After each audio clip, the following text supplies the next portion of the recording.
Welcome to The Author Next Door, where we talk writing, publishing, and the business behind the books. This podcast is for writers who are a few steps ahead into the journey. Maybe you've published, maybe you're planning what's next, and you realize the questions aren't getting easier.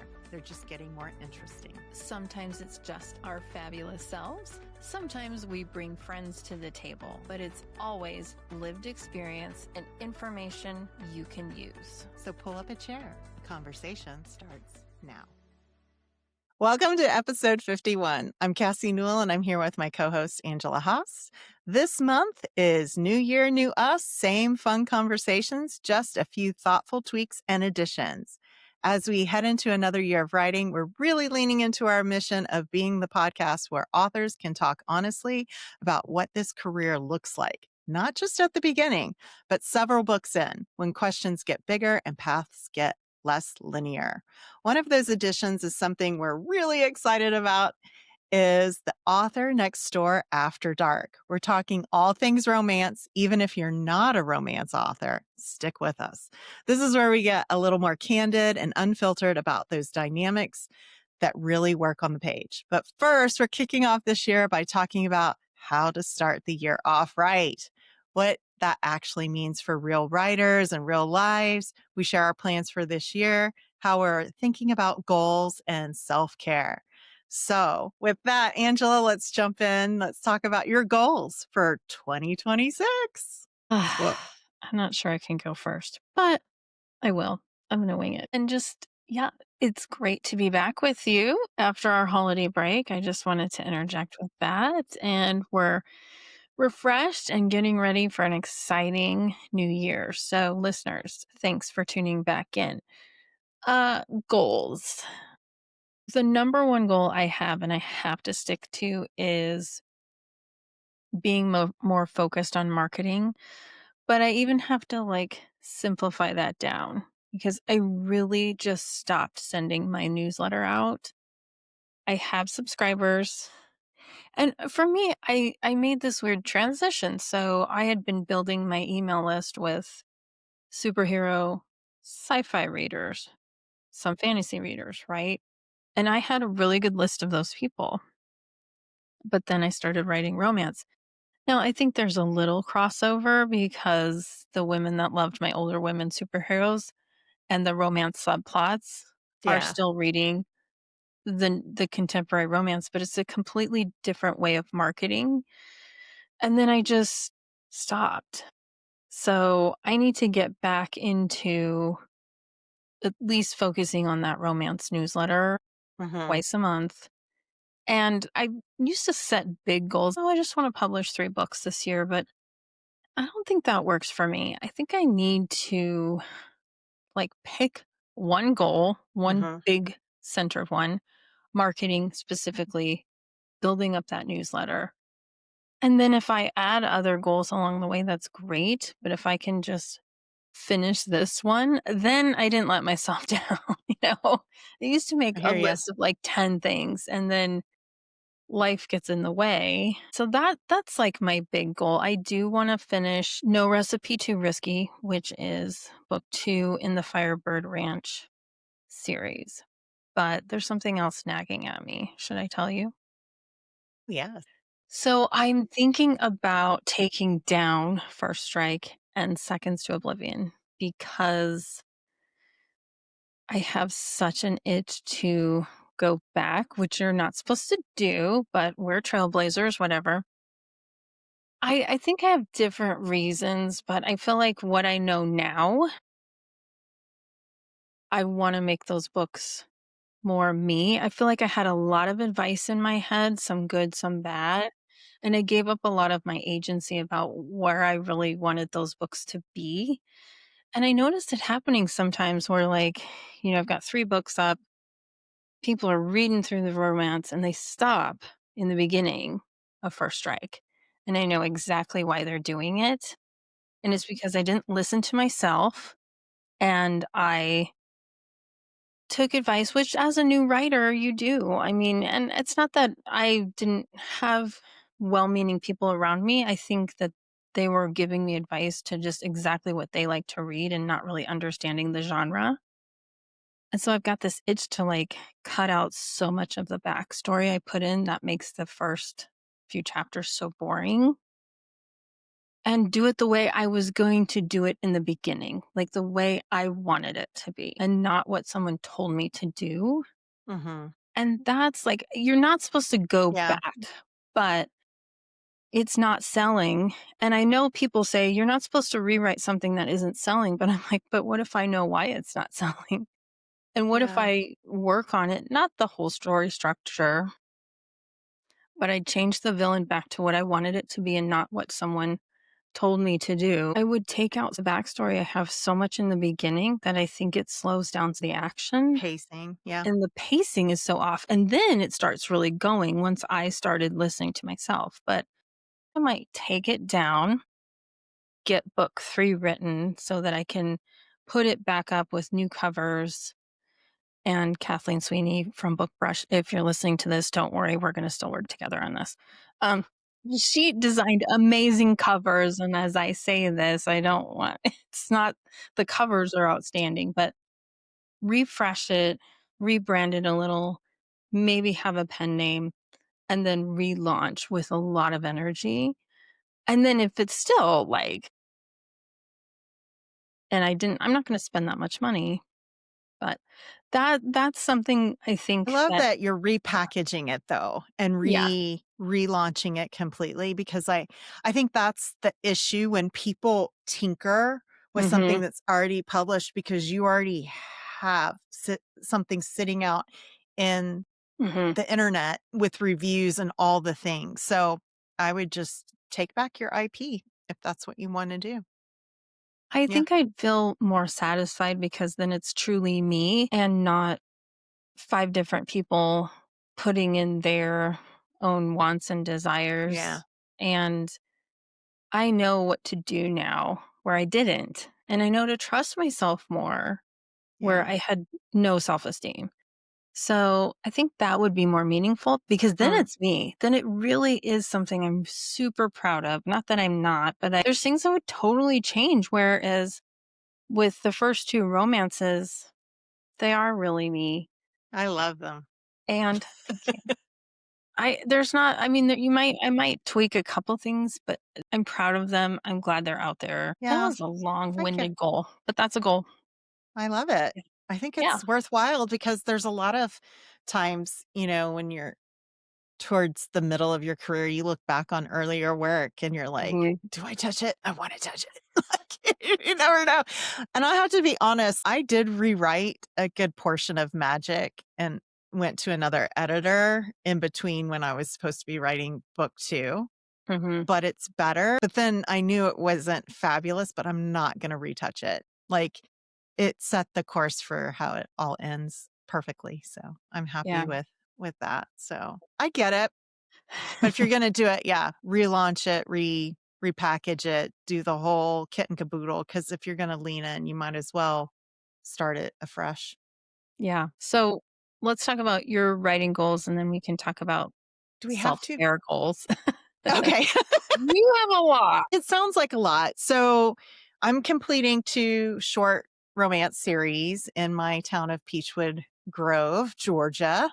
Love that So I place. Love it. decided the Holiday Matchmaker, I have a book coming out really soon. It's a Valentine's Day book, and I had written 3 books for this series, and I decided I love holiday writing. I don't know what it is, but I do. So I'm gonna have 2 more books at the end of this year. I want to write my whole family was like, "How could you have not written a Halloween?" Because I love Halloween. Right. So I've got I'm doing Halloween romance, and I'm gonna do another Christmas romance at the end of this year. Those are not written. I don't even have concept and ideas yet. So that's there. And then the other short romance is the Blazing Heart series, and I'm calling it my Hot Boy Summer. It's the firefighters in my series, the brothers. So Embers of Fate is the first book, and that's already written. And Ashes and Sparks, I have my concept for it, and Fiery Attractions, I have my concept for it, but I haven't written them. So I'm going to be busy writing those, and I'm Mhm. really pumped about those. The first book was tough because and it was so funny. I told my editor this. I'm never writing fated mates in a contemporary um romance ever again. Yeah. Yeah. Like, it was just so difficult for me. Challenging. I Yeah. was like, "What was I thinking?" But yeah, I'm gonna keep going with my short romances. I'm having a lot of fun doing it, and I'm building, and people seem to be catching on, and Mhm. I'm getting good reviews, so I'm fueled to keep going and see where that goes in my little town. And then I have my rom-com that you know about, and I'm gonna be querying agents. I started querying agents late last year. And then I was like, okay, I have my list that I've been kind of building of agents I want to like reach out to. And a lot of them get closed towards the end of the year. And I was like, okay, I'm just going to wait. And then they're going to open and then I'm going to, reach out. But I got some more edits to do on that Mhm. book and things like that. So I don't know. I'm just gonna play the field on that one. And there's a secondary novel to this that I'm thinking I might have time Oh to my write gosh. this year. I don't know. It's just kind of like I want to get all the outlining done for it and maybe work on it a little bit, but it's not like a big push unless I get an agent. That's like, yeah, what's the follow-up to this? And then I think I'll have that ready. And then I want to attend a couple of conferences this year as an attending author. I'm still waiting to hear on one more conference. I'm still like, come on, choose me, pick me. But I'm going to Romance Atlanta, which I'm really excited about. So like those things are things I'm trying to get more involved in and be a little bit more around my community. So Yeah. those are my big goals for 2026, and it's not as many books as I had in 2025, but I think I just need to kind of slow down a little bit and have some stability there, I think, because it was a lot last year. So Yeah. this year I'm kind of slowing the roll. Right. Well, at least neither of us has to move. That's a Yeah. good. Knock on wood. I don't know. I Oh, have no no. idea how long we're going to stay in the cabin. So Okay. yeah, I think I'm here. So. Okay. Well, hopefully. Yeah. Um, so how are you taking care of yourself? Because this is something as writers that gets lost. Because either A, we're focused on our families first. I had that disorder. It's not a disorder, but I think it actually can be for someone like me who puts so much into everyone else that I forgot to really touch base with myself and do some things just for me. Because especially too when you have kids who are in activities and every day it's just what's on the calendar and Right. groceries and errands and activities, and I gotta, make sure so and so has a tie for dress up basketball on Friday. And, it's Right. just Yeah. that there's all these little things. And then it's all of a sudden, wait a minute, I'm actually supposed to eat and sleep and do all these Right. things for me. So it's about finding that balance. And sometimes, too, especially when I'm writing, I'm just like sitting, writing, my eyes are burning, and I'm like, okay, I need to take time and stretch. That's what I'm gonna Yeah. do, is really try to take care of my physical well-being. I need to lose weight. And I am gonna walk more and work up to getting back to where I was exercise-wise. I was a runner, triathlete, and I love doing those things because I have high competition. And so even, out of school where you can't compete in sports anymore, I was loving just something to train for. It gave me a Right. reason to work out. I went from working on my feet as in retail, and I still do a little bit, but I'm working from home, sitting at a desk. So I need to be really more conscious about taking a 10-minute break and look up from the screen and get up and stretch, get up and go for a walk. Sometimes I'm so list and deadline focused that I've been sitting in my desk for 5 hours. I need to take a breather. So that's my number one self care goal, is to really add those breaks in, and breaks for physical activity. So, yeah, how are you going to take care of your mind, body, spirit? Yeah, I think part of my taking care, my self-care goals is to meet people around me in this little town that we moved to because I don't really have a friend network. Mhm. Most of my friend network is remote. Even my best friend that lives in Texas, like I'm like, there's nobody here. Although I have old colleagues that are, up around Nashville, which is great. But I just want to join a couple of groups and attend more events. So there's this one called Southern Divas I just joined, and I'm going to Taco Tuesday night. I'm going to meet some people. So, Fun. and some wine tasting events. Like, so me and my husband are just trying to kind of get out there and meet Mhm. more people. So that's one of my goals is getting out and just knowing our community a little bit better. And then I do have health goals as well. One of them is losing weight, and working on feeling good and strong. And at my age, it's all about hormones and menopause and like all the things. So, I had really good control of that in Florida. And then when you move, you got to change doctors, change all the things. So I'm just getting in the groove of getting my physicians around me that I feel comfortable with and all of that stuff and getting that management back on track because I mean, ladies and men, you can tell when you're getting older and your cognition and all the things are just slowing down. And for me, when I'm managing that, I can tell. I can tell a Mhm. big difference.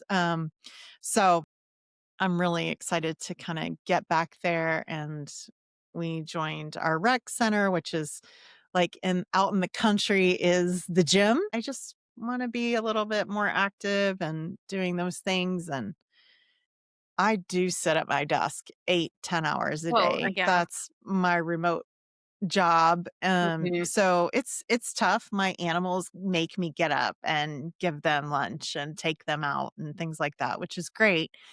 But it's also hard because it's like I wake up early and there's just no time to exercise. So my exercise has Mhm. to be in the afternoon or the Yeah. evenings for the most Mhm. part. Which is tough because by the evenings, I just wanna settle down and chill out and, do those kinda things, but I'm figuring it out, so, yeah. So, what do we think our goals for the podcast? And we talked a little bit about it in the intro, but Yeah, what are I'm we doing differently? I'm excited about our new venture. Can we talk about the author next door after dark just a little bit more about Yeah, I'm so excited about this.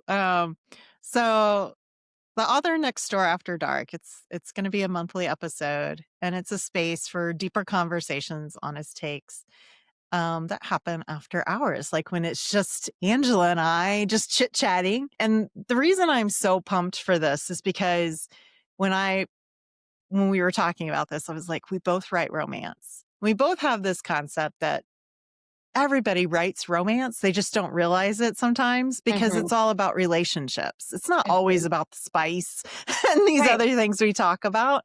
It's character interactions. There's usually some type of romantic subplot, things like that. So we were like, let's talk unfiltered after dark and do this monthly. And the first episode is why everyone should consider romance in their writing, subplot, main plot, what it Mhm. teaches you about relationships and characters.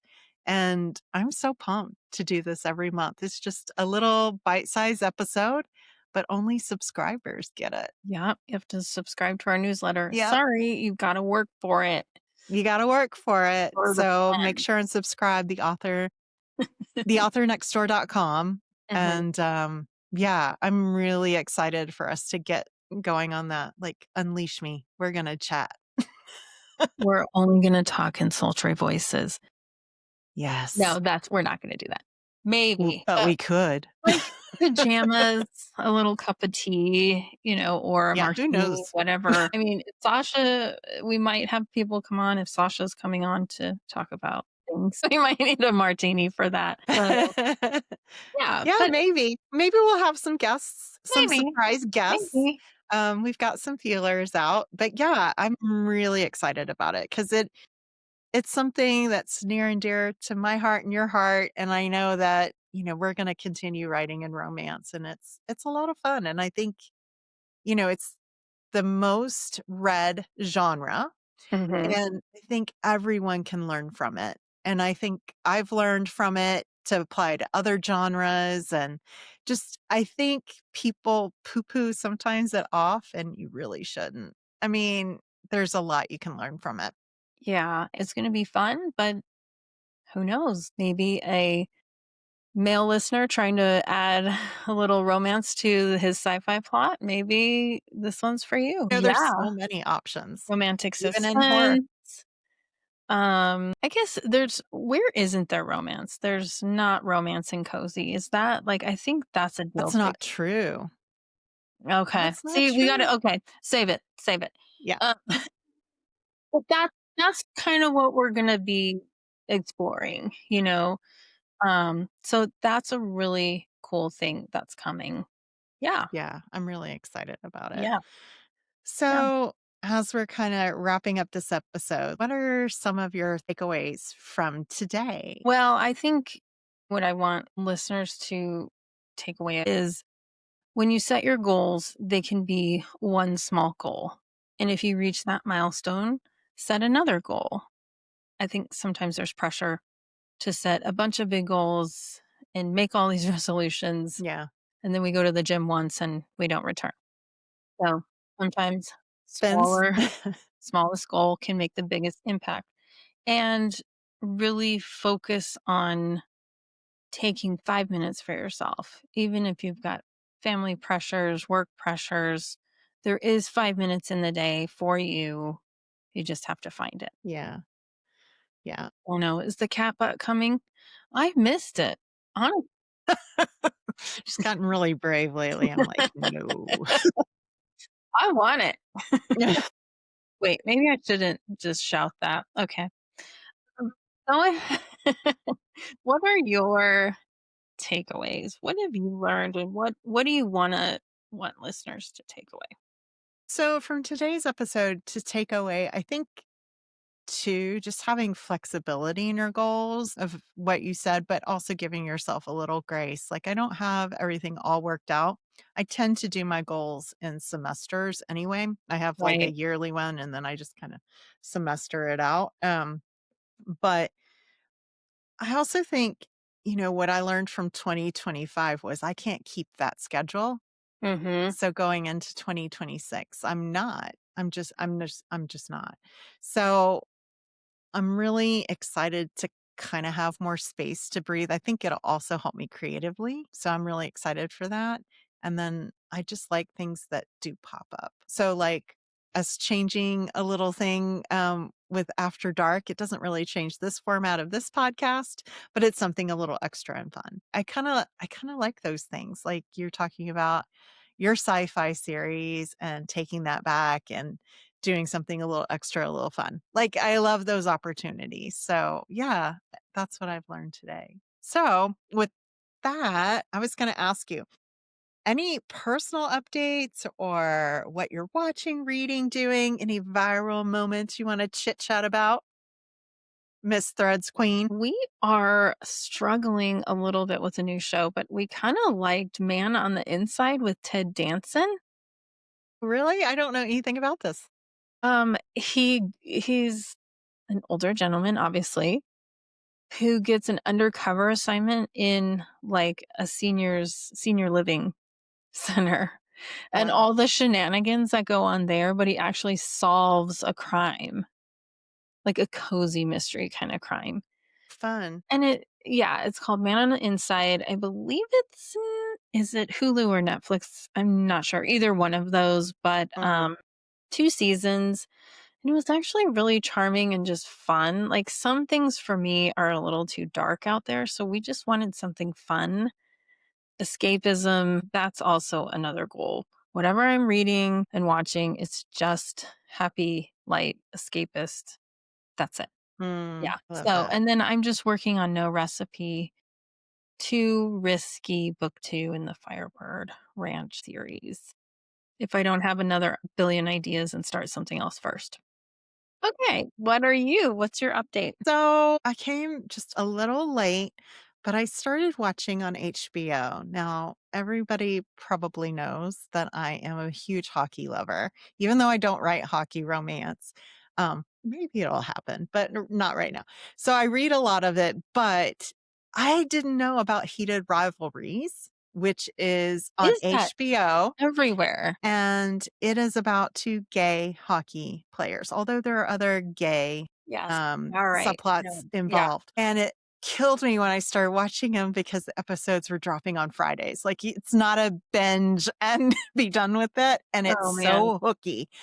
But this is what's crazy. This is the moment that I'm scrolling the doom scroll in social media. And of course, Big Brother knows I'm watching the show. And I find out the Russian hockey player who I kind of adore, even though he's like the biggest jerk ever, but he's also so complex. But he's from Texas. And Isn't I'm that just like, funny? and I hear his actual voice. I mean, this man has learned Russian. Like, it's Wow. amazing. Wow. He is such a good actor. And I'm just like, wait, what? When you you're so bought into that character and they've done such a great job that when you see them, the actor or a narrator for that matter, outside of that realm, and you're just like in shell shock that they don't have a Russian accent and they're not, I Yeah. was like, he's from That's Texas. wild. Like it was just wild. And I was going, oh my gosh. And so I've been so tempted. Usually when I get really brought into a show and I know that they're after books, I tend to go right to those books. I either do one or two things. I'm like, nope, I have to stay with the show or it'll ruin it for me, Hmm. or I go right to the books. It's taking everything in me not to go to the books because they only did like the first book and there are I multiple see. books. And I'm just like, Interesting. Is you there mean I have to multiple wait for books season two? in the same with the same characters or the same universe? Yes, no, same character. I think Wow. there are a lot of subplots built in hockey teams, hockey Okay. seasons, like all the stuff that I'm just kind of like, no, do I wait or do I go ahead? Like I'm one of those because I loved back in the day True Blood, and I did read um Harris's first two books Mm-hmm. before the show came out. But when the show came out and I saw some changes, I was like, but I like the show. I stopped reading, which is probably like a big no-no for a reader, but I was like, nope, I'm stopping. I'm going for the show. Like because I just loved the show. And I never went back and I was okay with it. So I tend Wow. to do things like that where I'm like, if I'm not really completely bought into the book or the other way around, I just kind of stick with that format. So yeah, that's my little viral, what am I doing kind of update moment. It's been so fun. I have a confession and I'm going to just talk about it right here, right now. It's not really easy to talk about. I don't like vampires. There, I said it finally. I just, I can't. I love them. I've read so many different types of vampire type I not. paranormal romance series that I don't know that I would ever write them myself Ew. unless I felt like I had a really cool outside of the box idea. But for me, it's just box entertainment. I love it. Vampires, zombies, I can't. So, Do you like fae or shapeshifter type I mean, things? I'm open to it. I don't mind some of the fairy stuff, but sometimes I'm just like, no. Yeah. But I don't That's like I feel dancing. like we're I don't dipping mind. into the after dark Okay. conversation. See, this Yeah. is where we would go. People. People. People. This is where we go. So, See, you got to tune in, listeners. It's gonna get crazy over there. yeah, Well, not no. I love Uh, chit-chatting yeah. about this Okay. stuff. Okay, Understood. let's There's move to one more our thing hot to seat do. topic. This is a good one.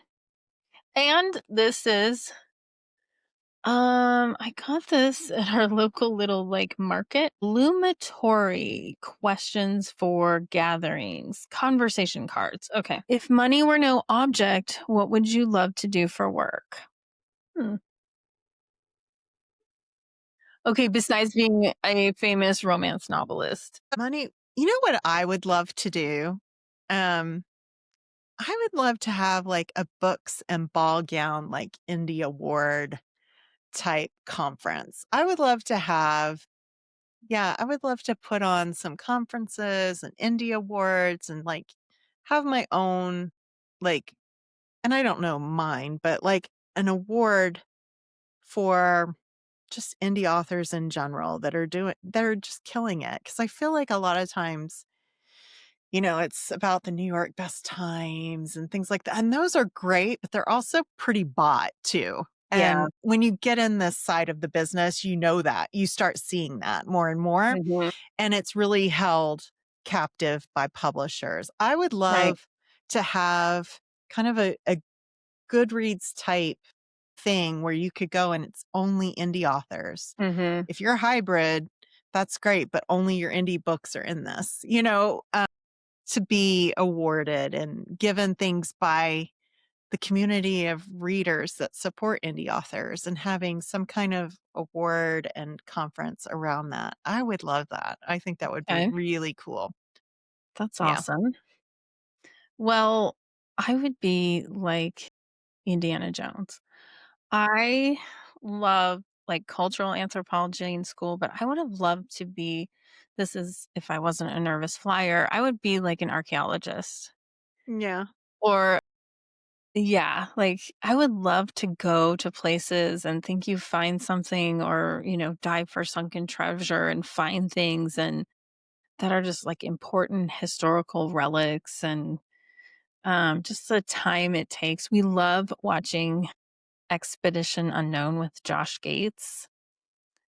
Josh, hopefully you're listening to our Obscure Author podcast, but I'm a huge fan because I just love how excited he gets about anything history and my husband and I love history. And so I really wish I would have like gone to school for something like that because I think just some of the stuff they find and the history, the stories, it's so great. So yeah, that's my other secret career desire. Awesome. I love that. Cool. Well, great Well, episode. Great great episode. kickoff Kick off to to the new year. This is so exciting. All right. So, wrapping up, I just want to say thank you for joining us today. Don't forget to give us a review and rating wherever you listen to the podcast. It really helps us with visibility, and we appreciate it so, so much. And if you're interested in catching The Author Next Door After Dark, make sure and sign up at our newsletter at theauthornextdoor.com. Next week, we're talking with Holly Line, who was our first guest of 2025. We are going to catch up with her as she shares her incredible pivot and changes in her writing career in the last year, which were amazing. hmm So, with that, keep writing, keep doing. We'll see ya. Bye. We're so glad you joined us for this episode of The Author Next Door. Writing is a long game, and it's one best played with community, curiosity, and a little grace for yourself along the way. Keep showing up, keep learning, and keep telling stories only you can tell. We'll see you next week, right here next door.